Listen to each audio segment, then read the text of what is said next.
आज हम लोग आपकी कक्षा 12 की हिंदी की पाठ्य पुस्तक में पाठ है अशोक के फूल और इसके लेखक हैं डॉक्टर हजारी प्रसाद द्विवेदी। आज हम लोग इस पाठ के इस गद्यांश पर आधारित आपकी बोर्ड की परीक्षा में पूछे जाने वाले संभावित प्रश्नों को हल करना सीखेंगे।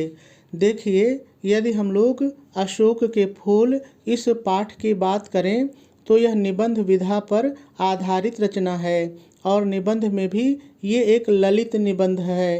कभी कभी आपके पेपर में विकल्प के रूप में पूछ लेता है कि अशोक के फूल किस प्रकार का निबंध है, तो ये एक ललित निबंध है। देखिए, यदि इस पाठ की बात की जाए तो बहुत ही सरल है। यदि 2 बार आप पाठ को अच्छे से पढ़ लेंगे तो सब कुछ समझ में आ जाएगा, कहीं कोई दिक्कत नहीं होगी। तो चलिए आज हम लोग इस गद्यांश को हल करना सीखते हैं। देखिए, आपको पता है कि आपके बोर्ड के पेपर में इसी तरह से 2 अलग अलग पाठ से 2 गद्यांश दिए रहते हैं और उनमें से कोई एक जो भी आपको सरल लगे कोई एक आपको हल करना होता है। देखिए, इस तरह से गद्यांश दिए रहते हैं और गद्यांश के नीचे इस तरह से 5 प्रश्न दिए रहते हैं। 5 ही प्रश्न रहेंगे, 5 से ज़्यादा नहीं होंगे और एक प्रश्न 2 नंबर का होता है। इस तरह से गद्यांश पर आधारित जो प्रश्न होते हैं कुल मिलाकर के 10 नंबर के होते हैं और आपको पता है कि 10 नंबर बोर्ड में बहुत ही मायने रखता है और इनका उत्तर लिखना बहुत ही आसान होता है। सभी का उत्तर आपको गद्यांश में मिल जाते हैं।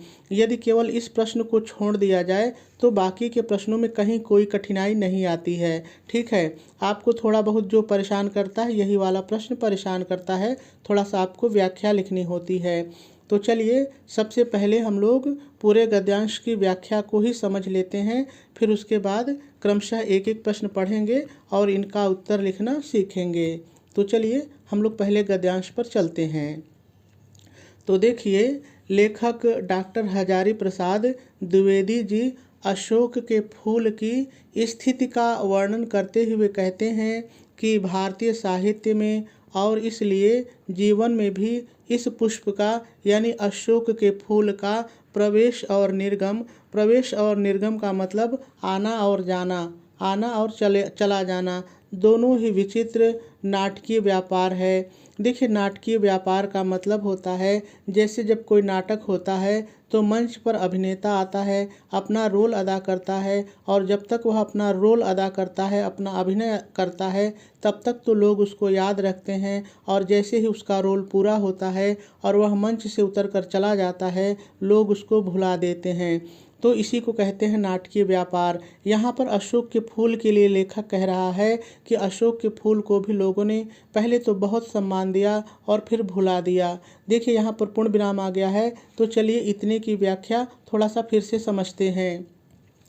तो लेखक कहते हैं कि भारतीय साहित्य में अशोक का फूल आया है, भारतीय साहित्य में अशोक के फूल का वर्णन है और इसलिए यह हमारे जीवन में भी आया है, यानी हमारे जीवन में भी इसका महत्व है। लेखक आगे कहते हैं कि इस अशोक के फूल का भारतीय साहित्य में और हमारे जीवन में आना और जाना, प्रवेश और निर्गम, आना और जाना दोनों ही विचित्र नाटकीय व्यापार है। अर्थात पहले तो लोगों ने अशोक के फूल को बहुत सम्मान दिया और फिर बाद में भुला दिया। चलिए आगे देखते हैं। आगे लेखक कहते हैं, ऐसा तो कोई नहीं कह सकता है कि कालिदास के पूर्व भारतवर्ष में इस पुष्प का नाम कोई नहीं जानता था। इस पुष्प का कोई नाम ही नहीं जानता था, परंतु कालिदास के काव्यों में यह जिस शोभा और सौकुमार्य का भार लेकर प्रवेश करता है वह पहले कहाँ था। चलिए इतना समझते हैं। अब देखिए, ऊपर तो लेखक ने कहा कि पहले तो भारतीय साहित्य ने, भारत के लोगों ने अशोक के फूल को बहुत महत्व दिया, फिर भुला दिया। फिर लेखक कहते हैं ऐसा हम नहीं कह सकते हैं कि कालिदास के पहले भारत में इस फूल का नाम कोई नहीं जानता था। कालिदास के पहले भी लोग अशोक के फूल के बारे में जानते थे, उसके नाम को जानते थे, लेकिन कालिदास के काव्यों में जिस शोभा, जिस सुंदरता और कोमलता का भार लेकर यह प्रवेश करता है, यानी कालिदास ने अपने काव्यों में अशोक के फूल की सुंदरता और उसकी कोमलता का जिस प्रकार से वर्णन किया है, इसके पहले वह कभी नहीं था। आगे लेखक कहते हैं, वह पहले कहाँ था, यानी इसके पहले ऐसा वर्णन किसी ने भी अशोक के फूल का नहीं किया था। आगे लेखक कहते हैं, उस प्रवेश में नववधू के गृह प्रवेश की भांति शोभा है, गरिमा है, पवित्रता है और सुकुमारिता है। इसको समझिए फिर से। लेखक कहते हैं कि जब अशोक का फूल कालिदास के साहित्य में प्रवेश करता है, कालिदास उसका वर्णन करते हैं, कालिदास के साहित्य में वह प्रवेश करता है, तो वह नववधू के समान प्रवेश करता है। यानी जिस प्रकार से एक नई नवेली दुल्हन अपने घर में पहली बार प्रवेश करती है, अपने घर में पहली बार आती है, तो वह सुंदरता से युक्त होती है, सौंदर्य से भरी होती है, वह गरिमामय होती है, उसका अपना स्वाभिमान होता है, वह पवित्रता से भरी होती है, वह कोमलता से युक्त होती है। उसी तरह से अशोक का फूल कालिदास के साहित्य में प्रवेश करता है, बिल्कुल एक नई नवेली दुल्हन के समान। फिर लेखक कहते हैं कि जिस अशोक का फूल कालिदास के साहित्य में एक दुल्हन की तरह शोभा से युक्त, कोमलता से युक्त, गरिमा से युक्त होकर के प्रवेश करता है, फिर अचानक वही अशोक का फूल मुसलमानी सल्तनत की प्रतिष्ठा के साथ ही साथ लेखक यहाँ कहते हैं कि फिर वह अशोक का फूल जिसको कालिदास ने इतना सम्मान दिया था, अचानक से जब भारत पर मुसलमान राजाओं का शासन आता है, मुसलमान राजा शासक बनते हैं, तो उसके साथ ही साथ इस मन को हरने वाले, मन को अच्छे लगने वाले मनोहर अशोक के फूल को साहित्य के सिंहासन से चुपचाप उतार दिया गया। यानी लोगों ने इसको साहित्य से गायब कर दिया, इसको ख़त्म कर दिया। आगे लेखक कहते हैं, साहित्य से अशोक का फूल तो समाप्त हो गया, लेकिन नाम तो लोग बाद में भी लेते थे। इस अशोक के फूल का नाम लोग बाद में भी लेते थे, लेकिन कैसे लेते हैं, लेकिन कहते हैं उसी प्रकार जिस प्रकार से लोग कभी कभी बुद्ध का नाम ले लेते हैं भूल भटक के, और कभी कभी राजा विक्रमादित्य का। यानी कि अशोक के फूल का सम्मान बहुत ही कम हो गया मुसलमान राजाओं के शासन में, ऐसा लेखक का मानना है। आगे लेखक कहते हैं, अशोक को जो सम्मान कालिदास से मिला वह अपूर्व था, यानी इसके पहले किसी ने ऐसा सम्मान नहीं दिया था। आगे लेखक कहते हैं कि सुंदरियों के आसिंजनकारी नूपुर वाले चरणों के मृदु आघात से वह फूलता था, कोमल कपोलों पर कर्णावतंस के रूप में झूलता था और चंचल नील अलकों की अचंचल शोभा को 100 गुना बढ़ा देता था। चलिए पूर्ण विराम आ गया, तो इतनी बात समझते हैं। अब देखिए, लेखक कहते हैं कि कालिदास से अशोक के फूल को जो सम्मान मिला वो अभूतपूर्व था, अनुपम था, अनूठा था।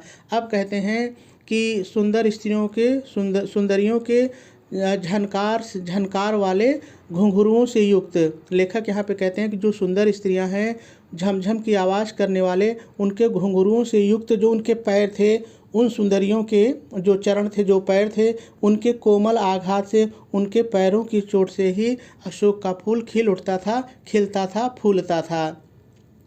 आगे लेखक कहते हैं कि जब स्त्रियां अशोक के फूल को कर्ण फूल की तरह, आप झुमका समझ लीजिए, बाली समझ लीजिए, जो भी समझ लीजिए, जब उसको कर्णावतंस के रूप में अपने कानों में पहनती थी, तो वह झूलता हुआ उनके कोमल गालों को छूता था और उसकी सुंदरता को बढ़ा देता था। आगे कहते हैं कि और जब स्त्रियां अपने चंचल बालों में, यानी अपने हिलने डुलने वाली काली चोटियों में, नील मतलब काली चोटियों में, अलक माने बाल होता है, चोटी होता है, तो अपनी हिलने डुलने वाली चोटियों में जब उसको लगाती थी, अशोक के फूल को लगाती थी, तो उसकी जो शोभा होती थी, उनके बालों की जो शोभा होती थी, वो 100 गुना बढ़ जाती थी, बढ़ा देता था, यानी बढ़ जाती थी। इतना फिर से एक बार समझिए जरा सा, बहुत सरल है।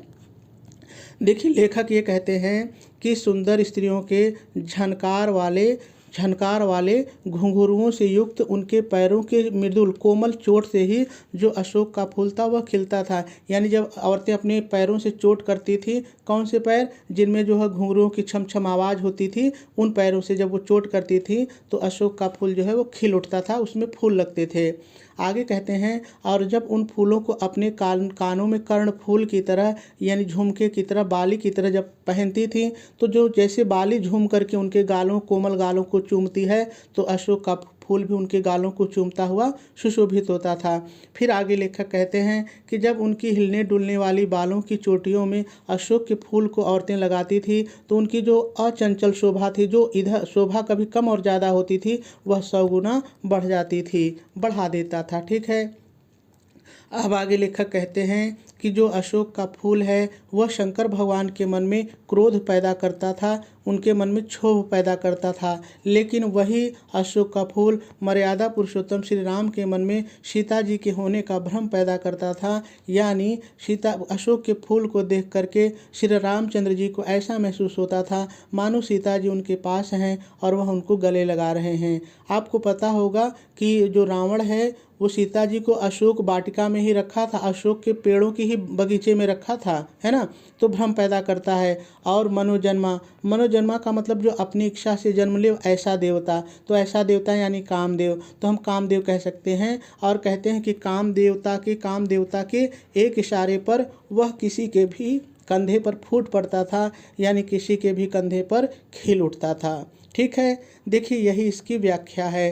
अब हम लोग एक एक प्रश्न पढ़ते हैं और हल करना सीखते हैं। तो देखिए, पहला प्रश्न आपसे कह रहा है कि उपर्युक्त गद्यांश का संदर्भ लिखिए। तो चलिए हम लोग संदर्भ लिख लेते हैं। तो सबसे पहले हम लोग प्रश्न उत्तर नंबर डालेंगे। आप देख लीजिए पेपर में जिस नंबर पर हो वही डालिएगा। उसके बाद नंबरिंग करेंगे, उप नंबर डालेंगे और संदर्भ हेडिंग डाल करके लिखेंगे, प्रस्तुत गद्यांश हमारी पाठ्य पुस्तक हिंदी के गद्य खंड में संकलित अशोक के फूल नामक निबंध से, आप निबंध से भी लिख सकते हैं, शीर्षक से भी लिख सकते हैं, या मेरी तरह दोनों कर दीजिए, एक को कोष्ठक के बाहर कर दीजिए, एक को कोष्ठक के अंदर कर दीजिए। यहाँ शीर्षक की जगह आप पाठ भी लिख सकते हैं। ठीक है, से लिया गया है। इसके लेखक डॉक्टर हजारी प्रसाद द्विवेदी जी हैं। और आपका पहला उत्तर पूरा हो जाएगा। देखिए, संदर्भ लिखते समय यदि इन 3 चीज़ों को आप हाईलाइट कर देते हैं, यानी काले रंग की पेन से लिख देते हैं, तो आपका संदर्भ अच्छा लगेगा। आप ऐसा भी कर सकते हैं। चलिए दूसरा प्रश्न पढ़ते हैं। देखिए, दूसरा प्रश्न आपसे कह रहा है, अशोक का पुष्प कालिदास के महाकाव्य में किस भांति शोभा पाता है। तो देखिए, मैंने आपको बताया है कि अशोक का फूल कालिदास के महाकाव्य में एक नववधू के रूप में, जैसे कोई नववधू अपने घर में प्रवेश करती है उसके रूप में शोभा पाता है। तो लिखेंगे कैसे, देख लीजिए।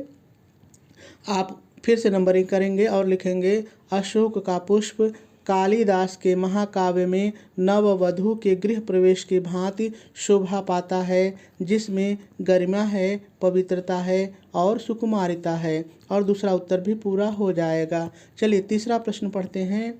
तीसरा प्रश्न आपसे कहता है कि अशोक के पुष्प को कब साहित्य के सिंहासन से उतार दिया गया। तो देखिए, लेखक कहता है कि जब मुसलमानी शासन आया तो अशोक के फूल को साहित्य के सिंहासन से उतार दिया गया। अब लिखेंगे कैसे, चलिए देख लेते हैं।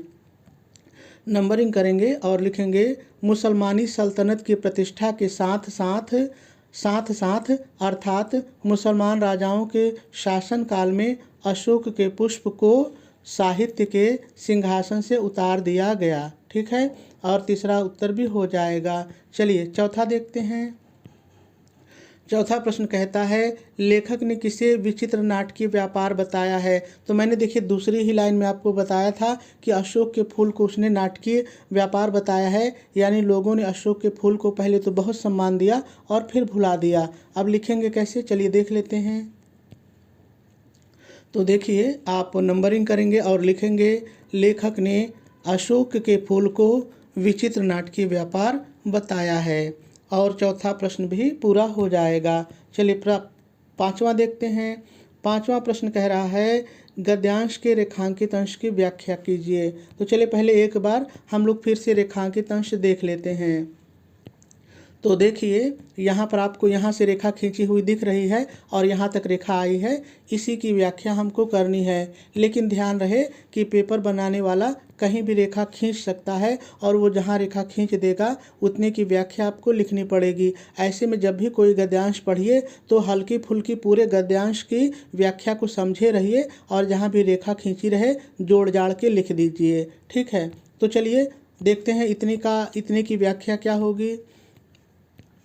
तो सबसे पहले हम लोग हेडिंग डालेंगे रेखांकित अंश की व्याख्या और डैश डाल करके लिखेंगे प्रस्तुत रेखांकित अंश में लेखक डॉक्टर हजारी प्रसाद द्विवेदी जी अशोक के फूल की स्थिति का वर्णन करते हुए कहते हैं कि इतना मैंने अपनी तरफ से जोड़ा है, इससे हमारी व्याख्या बढ़ भी जाती है और अच्छी भी लगती है। अब लाइन की व्याख्या है, कहते हैं कि कालिदास के पूर्व अशोक के फूल का वर्णन किसी भी साहित्य में नहीं मिलता है। कालिदास ने ही सर्वप्रथम अपने साहित्य में अशोक के फूल को स्थान दिया है। जहाँ भी उन्हें अपने साहित्य में सौंदर्य को साकार करने की आवश्यकता हुई, उन्होंने अशोक के फूल का सहारा लिया। आगे लेखक कहते हैं कि कालिदास के साहित्य में अशोक का फूल जिस सुंदरता और सुकोमलता का भार लेकर प्रवेश करता है वह इसके पहले कहाँ था, अर्थात